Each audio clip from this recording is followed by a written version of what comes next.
പ്രിയ പ്രേക്ഷകരെ, വാർത്തകൾ നമുക്ക് വിശദമായി നോക്കാം. പത്തനംതിട്ട ആറന്മുളയിൽ ഇപ്പോഴും സ്ഥിതി രൂക്ഷമായി തുടരുകയാണ്. റാന്നിയിൽ നിന്നുള്ള വെള്ളം ഇവിടേക്ക് എത്തുന്നതാണ് പ്രതിസന്ധിക്ക് കാരണം. താഴ്ന്ന പ്രദേശങ്ങളെല്ലാം ഇപ്പോഴും വെള്ളത്തിനടിയിലാണ്. ആറന്മുള നേരിടുന്നത് വലിയ ദുരന്തമാണ് എന്നും സർക്കാരിന്റെ കൂടുതൽ ശ്രദ്ധ വേണമെന്നും അബിൻ വർക്കി MLA ആവശ്യപ്പെട്ടു. ഇനിയും മഴ പെയ്താൽ കാര്യങ്ങൾ കൈവിട്ടു പോകുമെന്നും അബിൻ വർക്കി പറഞ്ഞു. കേൾക്കാം. അപ്രതീക്ഷിതമായിട്ട് വെള്ളം അടിച്ചു കയറി വരികയാണുണ്ടായത്. ഏതാണ്ട് 5ഓളം പഞ്ചായത്തുകൾ മുങ്ങിക്കിടക്കുകയാണ്. ഒട്ടേറെ വീടുകൾ മുങ്ങിക്കിടക്കുകയാണ്, സ്ഥാപനങ്ങൾ മുങ്ങിക്കിടക്കുകയാണ്. കോടിക്കണക്കിന് രൂപയുടെ നഷ്ടമാണ് ഉണ്ടായത്. പ്രധാന പ്രശ്നം നമ്മുടെ ഈ പമ്പയാറ്റിലൂടെ വരുന്ന വെള്ളം പെട്ടെന്ന് കരകവിഞ്ഞ് ആറന്മുളയിലോട്ട് ഒഴുകുമ്പോൾ ഇത് തിരിച്ചിറങ്ങാനും കുറച്ച് സമയം കൂടുതൽ, അതിൻ്റെ ടോപ്പോഗ്രഫിയുടെ പ്രത്യേകത കൊണ്ടാണ് കുറച്ച് കൂടുതൽ വേണം. അപ്പോൾ വലിയ ദുരന്തം 2018 സമാനമായ വലിയ ദുരന്തമാണ് ആറന്മുള നേരിടുന്നത്. വെള്ളം കയറിക്കൊണ്ടിരിക്കും. ഓരോ പ്രദേശത്തും പലയിടത്തും നമ്മൾ ഇന്നലെ പ്രതീക്ഷിക്കാത്ത പലയിടത്തും വെള്ളം എത്തുകയുണ്ടായി. നമ്മളൊരു 10% റിസ്ക് ഉള്ള സ്ഥലങ്ങളിൽ അവരോട് മാറി താമസിക്കാൻ പറഞ്ഞിരുന്നു, ക്യാമ്പുകളിലോട്ട് മാറാൻ പറഞ്ഞിരുന്നു. ക്യാമ്പുകളിലൊക്കെ എല്ലാ ക്രമീകരണങ്ങളും ചെയ്തിരുന്നു, റവന്യൂ വകുപ്പിൻ്റെ നേതൃത്വത്തിൽ അതൊക്കെ ചെയ്തിരുന്നു. പക്ഷേ പലരും മാറാൻ തയ്യാറായില്ല, കാരണം അവർ വെള്ളം വരില്ല എന്ന പ്രതീക്ഷയായിരുന്നു. പക്ഷെ അങ്ങനെയുള്ളിടത്തൊക്കെ ഇന്നലെ രാത്രി വളരെ വൈകിയും വളരെ ലേറ്റ് നൈറ്റ് ആയിട്ടും റെസ്ക്യൂ ഓപ്പറേഷൻസ് നടത്തേണ്ടി. പോസ്റ്റ് ഫ്ലഡിനെ പറ്റി ആലോചിക്കേണ്ട ഒരു സമയമല്ലെങ്കിൽ പോലും, ഫ്ലഡഡ് സിറ്റുവേഷനാണ് ഇപ്പോൾ ആറന്മുളയിൽ. എങ്കിൽ പോലും പോസ്റ്റ് ഫ്ലഡ് വലിയ രീതിയിലുള്ള സഹായം വേണ്ടിവരും. കാരണം ഒട്ടേറെ ആളുകൾ അവരുടെ ജീവിതം, അവരുടെ അന്നന്നത്തുള്ള അന്നത്തിന് വേണ്ടിയിട്ടുള്ള കാര്യങ്ങൾ ചെയ്തുകൊണ്ടിരിക്കുന്നതാണ്. അവരുടെ കടകൾ വെള്ളത്തിനടിയിലായി, വീടുകൾ വെള്ളത്തിനടിയിലായി. ഒട്ടേറെ അവരുടെ ഇപ്പം ചെറിയ തട്ട് പോലുള്ള കടകളിലൊക്കെ ഉള്ളവർ ആ തട്ടുകളൊക്കെ പോയി. അങ്ങനെ ഒട്ടേറെ ആളുകൾ വലിയ ദുരിതത്തിൻ്റെ കയത്തിലാണല്ലോ. അവരെ ചേർത്ത് പിടിക്കാൻ സർക്കാരുണ്ടാവും. ജനപ്രതിനിധി എന്നുള്ള നിലയിൽ ഞാൻ എൻ്റെ കഴിവിൻ്റെ പരമാവധി ശ്രമിക്കും. റഹീസ് റഷീദ് വിവരങ്ങളുമായി പത്തനംതിട്ടയിൽ നിന്ന് നമ്മളോടൊപ്പം ചേരുകയാണ്. റഹീസ് ആറന്മുളയിലാണ് ഉള്ളത്. റഹീസ്, ഒരു അലാമിംഗ് ആയിട്ടുള്ള സിറ്റുവേഷൻ ഉണ്ട് എന്നതാണ് ഇപ്പോൾ അഡ്വക്കേറ്റ് അബിൻ വർക്കിയുടെ വാക്കുകളിൽ നിന്ന് നമുക്ക് മനസ്സിലാക്കാൻ കഴിയുന്നത്. ഒന്നവിടെ പ്രളയസമാനമായ സാഹചര്യം നിലനിൽക്കുന്നുണ്ട്.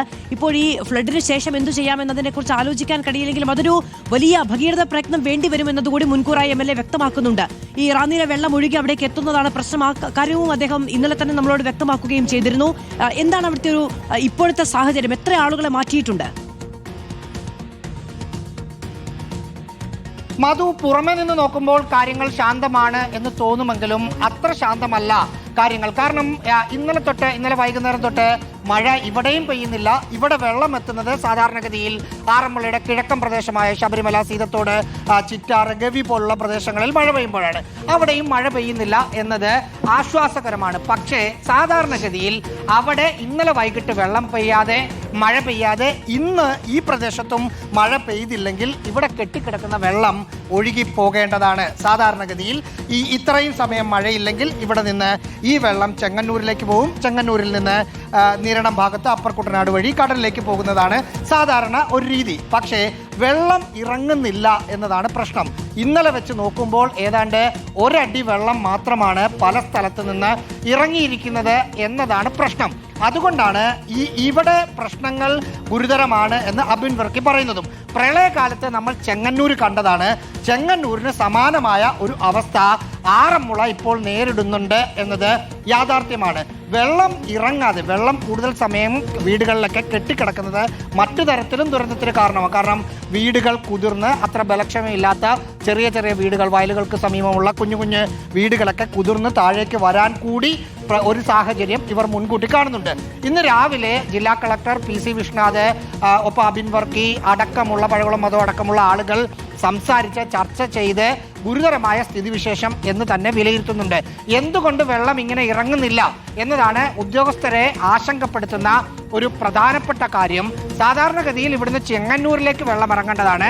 ചെങ്ങന്നൂരിൽ പക്ഷേ വെള്ളക്കെട്ടും മറ്റും ഇതുവരെ ഉണ്ടായിട്ടില്ല എന്നത് ആശ്വാസകരമാണ്. പക്ഷേ തൊട്ടപ്പുറത്തുള്ള, ചെങ്ങന്നൂരിനപ്പുറത്തുമുള്ള ബോർഡറായ നിരണം ഭാഗത്ത് വെള്ളം കയറുന്നുമുണ്ട്. ആ സ്ഥലത്ത് ഗുരുതരമായ ഒരു സ്ഥിതിവിശേഷം അടുത്ത മണിക്കൂറുകളിൽ ഉണ്ടാകാനുള്ള സാധ്യതയാണ് കാണുന്നത്. ഇവിടെ റോഡിൽ നിന്ന് ഇന്നലെ നമ്മൾ നിന്നിക്കുന്ന ഈ പ്രദേശമൊക്കെ കഴിഞ്ഞ് റോഡിൽ വെള്ളമുണ്ടായിരുന്നു.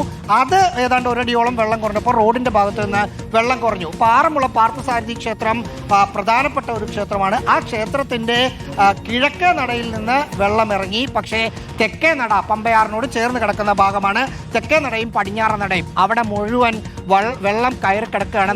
നമ്മൾ അല്പസമയം പോയപ്പോൾ മുട്ടിന് മുകളിൽ വെള്ളമുണ്ട്. നമ്മൾ ഈ നിൽക്കുന്ന പ്രദേശത്ത് ആ ദൃശ്യങ്ങളിൽ കാണുന്ന ആ വീട് കാണുന്ന ഭാഗത്തേക്ക് പോകുന്നത് ഇതിന് തൊട്ടപ്പുറത്തൊരു റോഡാണ്. ആ റോഡിലൂടെ നമുക്ക് അങ്ങോട്ട് പോകാൻ ഇപ്പോഴും കഴിയുന്നില്ല. അതായത് ഇന്നലെ ഉച്ചയോടുകൂടി ഏതാണ്ട് മഴ കഴിഞ്ഞു. ഇവിടെയും മഴ കഴിഞ്ഞു. ശബരിമല വനമേഖലയിലും മഴ കഴിഞ്ഞു. സ്വാഭാവികമായും ഈ സമയത്തോടുകൂടി റോഡിൽ നിന്നെങ്കിലും വെള്ളം ഇറങ്ങേണ്ടതാണ്. അതിറങ്ങാത്ത ഒരു സ്ഥിതിവിശേഷം ഉള്ളത് കൊണ്ടാണ് ഗുരുതരമായ പ്രശ്നം നേരിടുന്നു എന്ന് അബിൻ വർക്കിയും മറ്റ് ഉദ്യോഗസ്ഥരും വിലയിരുത്തുന്നത്. ശരി, റഹീസ് റഷീദാണ് വിവരങ്ങൾ നൽകിക്കൊണ്ടിരിക്കുന്നത്. റാന്നിയിൽ നിന്ന് മഴ മാറി നിന്നിട്ടുണ്ട് എങ്കിൽ അവിടെ നിന്ന് പെട്ടെന്ന് വെള്ളം ഇറങ്ങും. പക്ഷെ ആറന്മുള അങ്ങനെയല്ല. ആറന്മുളയിൽ വെള്ളം എത്തിക്കഴിഞ്ഞാൽ ഒരു 1.5 ദിവസം അവിടെ നിന്നതിന് ശേഷമേ ആ വെള്ളം അവിടെ നിന്ന് മാറുകയുള്ളത്. ഭൗമശാസ്ത്രപരമായ പ്രത്യേകതയാണ് ആറന്മുളയുടെ.